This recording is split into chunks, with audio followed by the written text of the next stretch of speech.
आज ये दास्तां है भारतीय हिंदी सिनेमा के सुनहरे दौर की उस अभिनेत्री की जिसकी खूबसूरती और अभिनय के जादू ने हिंदुस्तान के साथ साथ पूरे विश्व को अपना दीवाना बनाया। जिंदगी प्यार का गीत है, इसे हर दिल। हिंदी सिनेमा की इस महान और खूबसूरत अभिनेत्री की वो लोकप्रियता थी दर्शकों के बीच कि इस अभिनेत्री की एक झलक पाने के लिए उनके इंतजार में बेताबी के साथ लोग लगाते थे लंबी लंबी लाइनें। पूछो ना यार क्या हुआ, दिल का करार। लेकिन दोस्तों, क्या आप जानते हैं कि अपनी दादी की आखिरी ख्वाहिश को पूरा करने के लिए मात्र 6 साल की बाल अवस्था में हिंदी सिनेमा में अपना कदम रखने वाली ये अदाकारा कैसे 80 के दशक में बड़ी बड़ी अभिनेत्रियों के स्टारडम को तोड़ते हुए बन गईं भारतीय हिंदी सिनेमा की सर्वश्रेष्ठ अभिनेत्री। ये गलियां ये चौबारा, यहाँ आना ना दोबारा। ये इस दिलकश और हसीन अदाकारा की खूबसूरत जिंदगी में ऐसा क्या हुआ कि इस अभिनेत्री को अपने चढ़ते यौवन के दिनों में क्यों सबके सामने उतारने पड़े थे अपने शरीर से सारे कपड़े। अब तुम अपने कपड़े उतारो। नहीं, मैं अपने कपड़े नहीं उतारूंगी। तो फिर मैं उठता हूँ।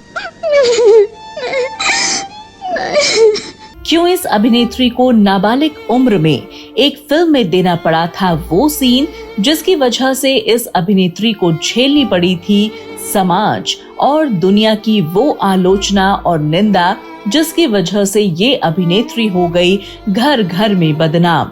हमारी फिक्र मत करो देश, हम तो यूं भी बर्बाद हो चुके हैं। क्या आप जानते हैं दोस्तों कि कैसे इस खूबसूरत संस्कारी अदाकारा ने एक दूसरे देश के राजकुमार को हिंदुस्तान में सबके सामने कर लिया था बेहद अश्लील किस। कैसे उस एक किस ने इस अभिनेत्री को बना दिया था विदेशों के न्यूज़पेपर्स और मीडिया की सुर्खियां। कोई भी किस हो, कहीं ना कहीं से वो मेरा किस आ जाता है। को वेलकम किया मैंने और उस वक्त मीडिया मतलब न्यूज़पेपर्स वगैरह थे, उसको काफी तहलका मच गया था उस वक्त। इस अभिनेत्री की जिंदगी में ऐसा क्या हुआ था कि संस्कारों में पली बढ़ी इस अदाकारा को अपने परिवार के खिलाफ जाकर भागकर करनी पड़ी अपनी शादी। कैसे उसी शादी को बचाने के लिए इस आकर्षित अदाकारा को दुखी मन के साथ हमेशा हमेशा के लिए छोड़ना पड़ा हिंदी सिनेमा। हम वापस अपने घर जाएंगे जीजी। क्यों इस अदाकारा ने प्रेम में पागल होकर तोड़ दिया था अपनी दादी का वो सपना जिसको वो अंतिम दिनों में देखा करती थीं। बस कर लड़की, बस कर, मुझे ऐसा ही कुछ लग रहा था। और दोस्तों, क्या आप सभी जानते हैं कि क्यों इस अभिनेत्री की मां ने इनको फिल्मों में हीरोइन बनाने के लिए छोड़ दी थी अपनी नौकरी और सारा सुख चैन। बताएंगे और भी बहुत कुछ इस खूबसूरत और लोकप्रिय अभिनेत्री के जीवन के बारे में, वो सब कुछ जो आज तक दुनिया से छिपाया गया। तो पूरा सच जानने के लिए आप बने रहिए हमारे साथ इस वीडियो के अंत तक। खबरदार, जो किसी से जिक्र भी किया तो नहीं इस बात का, सुना? किसी से जिक्र भी नहीं करना। नमस्कार, आदाब, आभार दोस्तों।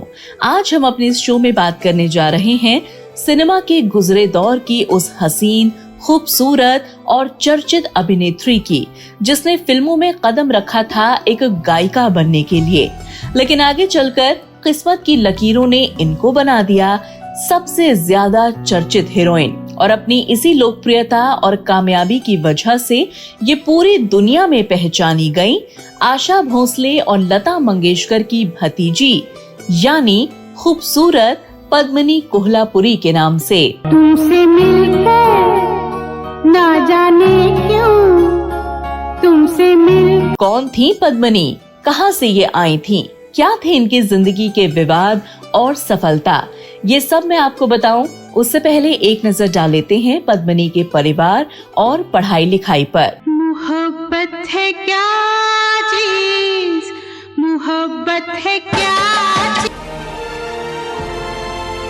नमस्कार, आप सभी का स्वागत है बॉलीवुड नॉवेल के इस एपिसोड में। चाहे लाख तूफान आए, चाहे जान भी जाए। पद्मिनी कोल्हापुरी का जन्म 1 नवंबर साल 1965 को महाराष्ट्र के मुंबई शहर में हुआ था। माँ बाप ने इनका प्यार से नाम रखा पद्मिनी। इनके पिता का नाम पढ़ारीनाथ कोल्हापुरी था, तो वहीं इनकी माँ का नाम था निरुपमा। इनके पिता एक प्रशिक्षित शास्त्रीय गायक के साथ साथ वीणा वादक थे और इनकी माँ उस वक्त एयर इंडिया में नौकरी करती थीं। इस छोटे से परिवार में पद्मिनी के अलावा उनकी 2 बहन शिवांगी और तेजस्विनी भी हैं। पद्मिनी की तरह ही ये दोनों बहन भी भारतीय हिंदी सिनेमा की अभिनेत्री और गायिका रही हैं। पद्मिनी कोल्हापुरी का परिवार मशहूर और चर्चित गायिका आशा भोसले और लता मंगेशकर के परिवार से गहरा ताल्लुक रखता है। दरअसल पद्मिनी की दादी लता मंगेशकर और आशा भोसले के पिता पंडित दीनानाथ मंगेशकर की सौतेली बहन थी। लिहाजा इस रिश्ते से लता मंगेशकर और आशा भोसले पद्मिनी की बुआ लगती हैं। आशा जी आती थी, आशा जी मतलब आशा भोसले मेरी बुआ लगती हैं। पद्मिनी का जन्म एक संगीतकार परिवार में हुआ। पद्मिनी के पिता अपनी बेटियों को संगीत गायन की शिक्षा दिया करते थे। गाना था ही घर में, जैसे मेरे पिताजी म्यूजिक सिखाते भी थे, गाते भी थे एंड माहौल वही था। इसलिए पद्मिनी अपने शुरुआती दिनों में सिर्फ एक गायिका बनना चाहती थी। दरअसल मैं प्लेबैक सिंगर बनना चाह रही थी। अच्छा जी। क्योंकि हमारा खानदान एक्चुअली सिंगर्स का है। लेकिन शायद पद्मिनी की किस्मत तो उनको किसी और ही मुकाम की तरफ लेकर जाने का रास्ता बना रही थी। पद्मिनी की दादी हमेशा से चाहती थी कि उनकी पोती हिंदी सिनेमा की बड़ी हीरोइन बने, इसलिए वो हमेशा पद्मिनी को गीतकार से ज्यादा अभिनेत्री बनने के लिए कहती। पद्मिनी की दादी हमेशा अपने करीबियों से पद्मिनी को फिल्मों में काम देने के लिए सिफारिश करती। चूँकि इनका ताल्लुक मंगेशकर परिवार से था, लिहाजा 7 साल की छोटी उम्र में ही पद्मिनी को साल 1972 में एक फिल्म एक खिलाड़ी 52 पत्ते में बतौर एक चाइल्ड आर्टिस्ट काम करने का मौका मिला और इस तरह से पद्मिनी की शुरुआत हो गई हिंदी सिनेमा में। इसके बाद साल 1973 में पद्मिनी को इस बार फिल्म यादों की बारात में अपनी बहन शिवांगी के साथ एक गीत गाने का मौका मिला। एक्चुअली शिवांगी ने और मैंने कोरस में, अगर आपको याद होगा उसमें आमिर भी था, आमिर को हमने आवाज दी थी। अरे हाउ स्वीट। जो आगे चलकर एक बड़ा हिट साबित हुआ, जिसको आज भी पूरी दुनिया सुनती ही जा रही है। यादों की बारात निकली है आज के द्वारे। अब पद्मिनी बाल कलाकार के रूप में फिल्मों में एक्टिंग और गीत दोनों ही क्षेत्रों में काम कर रही थीं। लता मंगेशकर और आशा भोसले ये दोनों ही बड़े नाम थे हिंदी सिनेमा के। लिहाजा एक दिन आशा भोसले मशहूर और खूबसूरत अभिनेता देवानंद के लिए एक गाना रिकॉर्ड कर रही थी। रिकॉर्डिंग खत्म होने के बाद आशा भोसले ने देवानंद जी को पद्मिनी को अपनी फिल्म में काम देने के लिए कहा। मेरी नीस है, तो इसको देखो कहीं अगर कोई फिल्म हो तो कहीं इसको एक रोल में फिट करा दो टाइप। जिसके बाद हुआ यूं कि देवानंद अपनी फिल्म इश्क इश्क इश्क बना रहे थे और उसमें एक चाइल्ड आर्टिस्ट की जरूरत थी। लिहाजा देवानंद जी ने पद्मिनी को अपनी इश्क इश्क इश्क में बतौर एक बाल कलाकार पसंद कर लिया और उनको अपनी फिल्म में मौका दे दिया। पद्मिनी को इस फिल्म में काफी पसंद किया गया। उस पहाड़ के पीछे हमारा होटल है, वहाँ सब लोग आते हैं, तुम भी आना। ठीक है, हम आएंगे। हम तुम्हारे होटल में अपनी दोस्त मीनू से मिलने जरूर आएंगे। हाँ? इसके बाद जब पद्मिनी अपने स्कूल में एक प्रोग्राम में नाट्य कार्यक्रम में भाग ले रही थी, तो उस कार्यक्रम को देखने मशहूर फिल्म निर्माता और एक्टर राज कपूर जी आने वाले थे। चूँकि राज कपूर इन दिनों अपनी ड्रीम प्रोजेक्ट फिल्म सत्यम शिवम सुंदरम बनाने जा रहे थे, जिसके लिए उनको एक छोटी लड़की की तलाश थी। और जब उन्होंने मेरा शो देखा तो उन्होंने इमीडिएटली मुझे बुलाया बैक स्टेज, मतलब जहाँ वो बैठे थे, और उन्होंने पूछा कि तुम फिल्म्स करना चाहोगी जो फिल्म की हीरोइन जीनत अमान के बचपन का किरदार निभा सके। सत्यम शिवम सुंदरम। राज कपूर ने जब पहली बार पद्मिनी को उस कार्यक्रम में देखा तो वो उनकी प्रतिभा से काफी खुश हुए और उन्होंने बिना देरी किए परिवार से बातचीत करके इनको अपनी फिल्म सत्यम शिवम सुंदरम में काम करने के लिए मना लिया। यशोमती मैया से बोले नंदलाल साल 1977 में रिलीज हुई इस फिल्म में पद्मिनी ने बड़ी ही मेहनत के साथ जीनत अमान के बचपन का किरदार निभाकर प्रसिद्ध बाल भूमिका निभाई। मेरे हाथ पीले कर दो भगवान जी, मेरे बाबा का दुख दूर कर दो, फिर मेरा बाबा रोया नहीं करेगा। इसके बाद पद्मिनी को फिल्म निर्माता बाल कलाकार के रूप में पसंद करने लगे और इसी पसंद के चलते पद्मिनी ने जिंदगी, ड्रीम गर्ल, साजन बिना सुहागन, हमारा संसार जैसी फिल्मों में बतौर एक चाइल्ड आर्टिस्ट महत्वपूर्ण भूमिकाएं निभाई।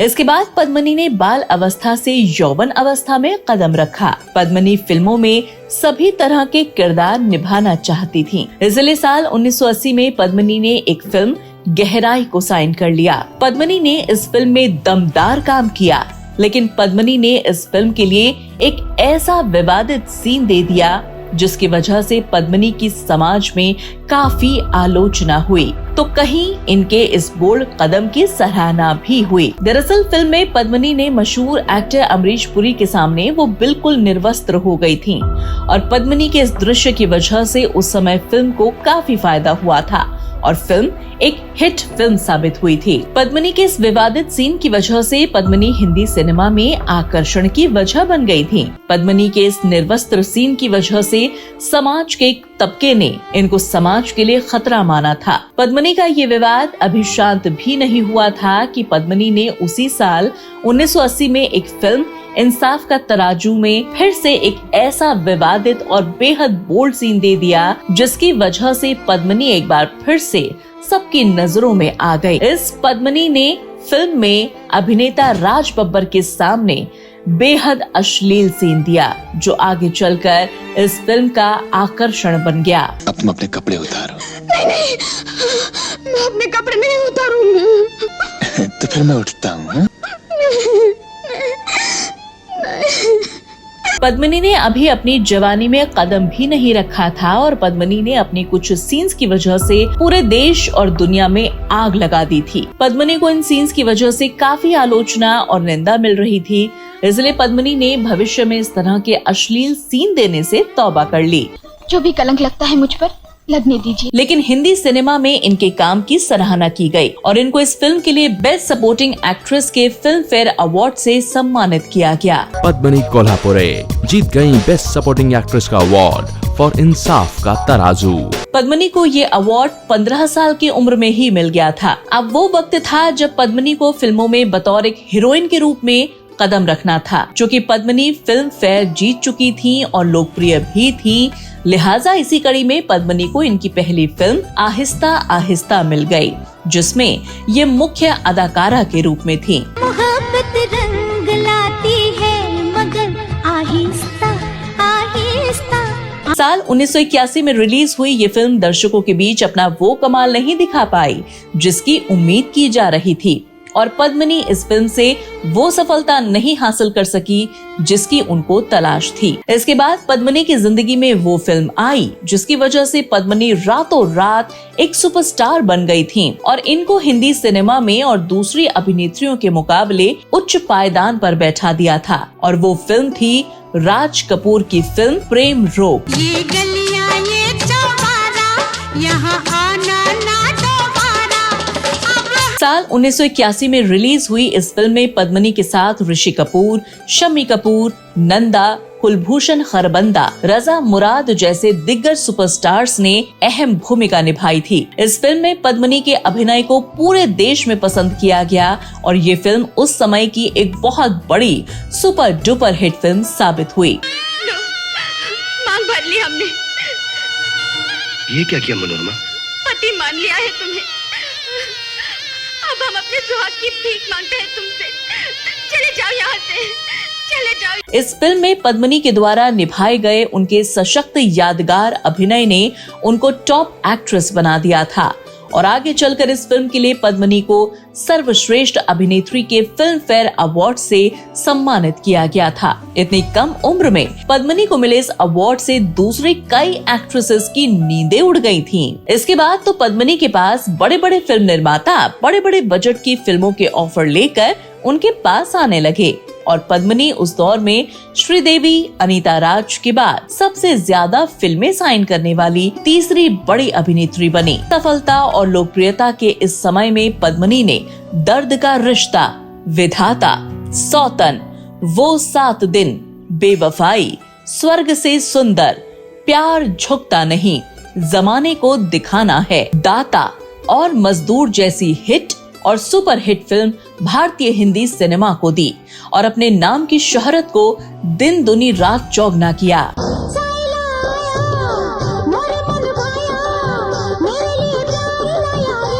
पद्मिनी कोल्हापुरी के नाम का वो स्टारडम था कि पद्मिनी उस दौर के सभी बड़े अभिनेताओं की पहली पसंद बन गईं। पद्मिनी ने राजेश खन्ना, दिलीप कुमार, संजीव कुमार, जितेंद्र, धर्मेंद्र, मिथुन चक्रवर्ती, राज बब्बर, संजय दत्त, अनिल कपूर, सुनील दत्त जैसे महान एक्टर्स के साथ फिल्मों में कदम से कदम मिलाकर काम किया था। देखो, मैं चाहती हूँ कि तुम इसे पूरे ध्यान से सुन लो और अच्छी तरह समझ लो। दोस्तों, ये तो था पद्मिनी कोल्हापुरी का फिल्मी सफर, जिसको हमने आप लोगों तक पहुंचाने की कोशिश की है।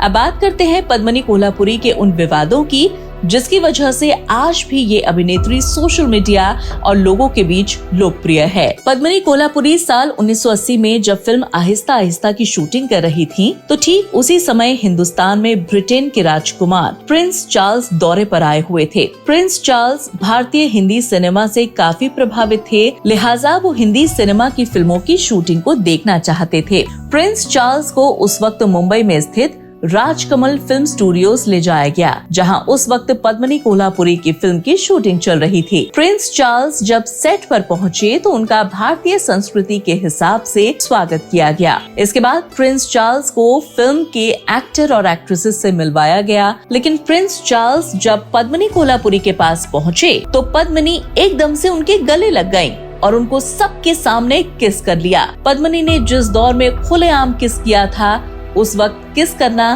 कोई आम बात नहीं होती थी। पद्मिनी के इस तरह के व्यवहार से वहां मौजूद सभी लोग हैरान हो गए और पद्मिनी के किस की ये बात आग की तरह हिंदी सिनेमा के साथ साथ उस समय की मैगजीन्स, न्यूज़पेपर की सुर्खियां बन गई और इस किस की गूंज हिंदुस्तान के साथ साथ ब्रिटेन तक जा पहुंची और वहां की मीडिया ने भी इस किस की खबर को खूब हवा दी। बट ऐसा कुछ सोचा नहीं, उनको वेलकम किया मैंने।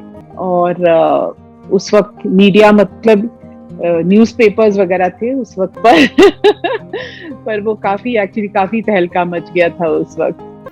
और पद्मिनी जाने अनजाने में किए गए इस किस की वजह से एक बार फिर से देश विदेश में चर्चा और आलोचना का कारण बन गई। पद्मिनी के इस किस को आज भी हिंदी सिनेमा के इतिहास में सबसे ज्यादा विवादित किस्सों में माना जाता है। मुझे शिकायत भगवान से नहीं, तुमसे भी नहीं, अपने आप से है।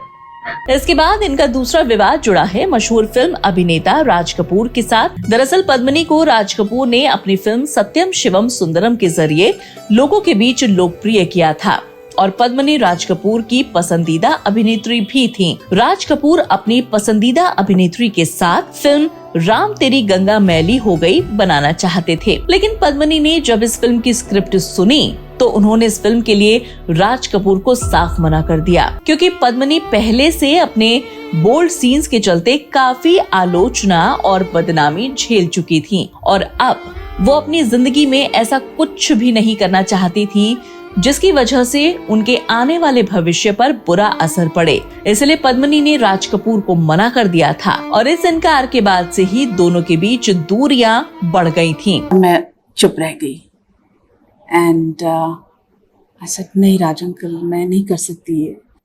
He was very angry with me. इसके बाद इनका तीसरा विवाद है इनकी शादी, जिसकी वजह से पद्मिनी को अपनी जिंदगी में काफी दुख झेलने पड़े। दरअसल साल 1986 में पद्मिनी एक फिल्म कर रही थी, ऐसा प्यार कहाँ। इस फिल्म के सेट पर पद्मिनी की मुलाकात फिल्म के निर्माता प्रदीप शर्मा से हुई। इस मुलाकात में ही पद्मिनी और प्रदीप दोनों एक दूसरे को पसंद कर बैठे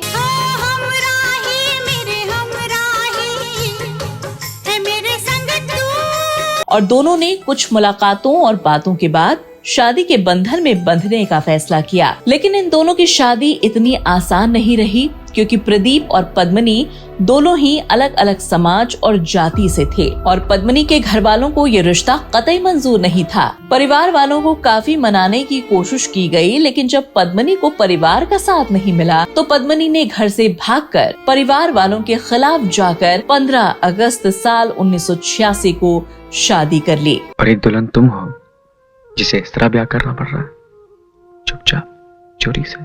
पद्मिनी के इस कदम से इनके परिवार को काफी दुख हुआ। पद्मिनी की मां, जिन्होंने अपनी बेटी के करियर की खातिर अपनी नौकरी तक छोड़ दी थी और हमेशा अपनी बेटी के दिल से परवरिश की थी, पद्मिनी ने उसी मां का दिल हमेशा हमेशा के लिए तोड़ दिया था। मुझ बदनसीब को स्वीकार करने के लिए यहाँ आना पड़ा है।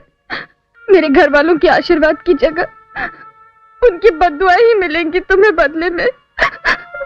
पद्मिनी ने अपने वैवाहिक जीवन में कदम रखा और अपनी इस शादी से पद्मिनी को एक बेटा हुआ और मां बनने का सौभाग्य प्राप्त हुआ। बेटे का नाम प्रियांक रखा गया। प्रियांक बड़े होकर हिंदी सिनेमा में काम कर रहे हैं। जहां पद्मिनी ने प्रदीप शर्मा से शादी की तो वहीं इनकी बहन शिवांगी ने हिंदी सिनेमा के खूंखार विलन और एक्टर शक्ति कपूर से शादी की है। शक्ति कपूर पद्मिनी कोल्हापुरी के जीजा लगते हैं, तो वहीं शक्ति कपूर की बेटी श्रद्धा कपूर पद्मिनी की भांजी के रूप में जानी जाती हैं। पद्मिनी ने अपनी शादी के बाद बची कुची फिल्मों को पूरा किया और इसके बाद पद्मिनी ने पति की खातिर परिवार की खुशी के लिए हिंदी सिनेमा को अलविदा कह दिया और इस तरह से ये खूबसूरत और महान अभिनेत्री फिल्मों से दूर होती चली गयी। तुम्हारी हर मजबूरी को सुन लिया और तुम्हारे दिल को भी। तुम्हारी मजबूरियाँ भी तुम्हारी दिल की तरह ही सच्ची है। इसके बाद साल 1999 में एक लंबे अरसे के बाद पद्मिनी ने हिंदी सिनेमा में एक फिल्म निर्माता के रूप में फिल्म रॉकफोर्ड बनाकर उन्होंने वापसी की। तो वहीं एक बार फिर से पद्मिनी ने अपने बेटे प्रियांक के साथ एक मराठी फिल्म चिमनी पाखर में काम करके फिल्मों में वापसी की। ये फिल्म मराठी भाषा की सर्वश्रेष्ठ फिल्म साबित हुई, जिसके लिए पद्मिनी को अवार्ड से सम्मानित किया गया। मला ब्लड कैंसर झाला है। इसके बाद पद्मिनी कई और हिंदी फिल्मों का हिस्सा बनी, जिसके लिए उनकी काफी तारीफें हुई। पद्मिनी आज उतनी फिल्मों का हिस्सा नहीं बन पाती, लेकिन वो छोटे पर्दे पर कई टीवी शोज के जरिए लोगों के बीच रूबरू होती रहती हैं और इन्हीं टीवी में पद्मिनी अपनी जिंदगी के यादगार सुनहरे किस्सों को लोगों से साझा करती रहती हैं। नमस्कार, मेरा नाम है पद्मिनी कोल्हापुरे और मैं हूँ पूनम ढिल्लन। जेन जी के लिए कहें तो #80s बॉलीवुड, #सुपरस्टार्स। दोस्तों, पद्मिनी कोल्हापुरी ने प्रेम विवाह करके अपने फिल्मी सफर को तब छोड़ा था जब ये अपने करियर के सबसे ऊंचे पायदान पर थीं। पद्मिनी ने अपनी जिंदगी में सिर्फ एक प्रेम विवाह करके अपने भविष्य को हमेशा हमेशा के लिए अंधकार में धकेल लिया। अगर पद्मिनी उस वक्त हिंदी सिनेमा से दूरी नहीं बनाती तो आज पद्मिनी गुजरे दौर की सबसे मशहूर और खूबसूरत अभिनेत्रियों में से एक होती। लेकिन वो कहते हैं ना कि भगवान की मर्जी और किस्मत के आगे किसी की नहीं चलती, और होता वही है जो किस्मत में लिखा होता है। दोस्तों, पद्मिनी ने अपने छोटे से फिल्मी सफर में, अपने शानदार और यादगार सफर में कई मान सम्मान प्राप्त किए, जिसकी ये हकदार थीं। पद्मिनी ने बतौर एक अभिनेत्री हिंदी सिनेमा की गरिमा को 4 चांद लगाए और पद्मिनी की इस लोकप्रियता और यादगार फिल्मी सफर के लिए पद्मिनी को हमेशा याद किया जाएगा। जिंदगी प्यार का गीत है, इसे हर दिल को। दोस्तों, ये तो था पद्मिनी का पूरा जीवन, जिसको हमने आपके सामने रखा है।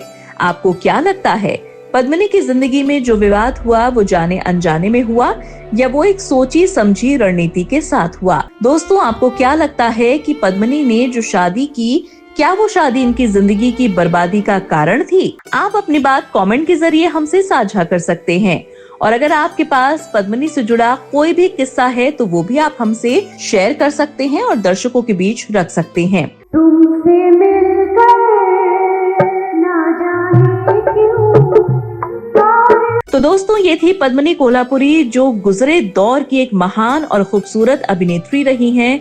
आज भले ही पद्मिनी हिंदी सिनेमा का हिस्सा नहीं है, लेकिन हमने अपनी इस बायोग्राफी के जरिए पद्मिनी को एक बार फिर से लोगों के दिलों में जिंदा करने की कोशिश की है। आज पद्मिनी 59 साल की हो चली हैं। वो आज अपने परिवार के साथ हैं और मुंबई में ही रहकर अपना जीवन गुजर कर रही हैं। पद्मिनी मुंबई में ही एक डांस स्कूल भी चलाती हैं।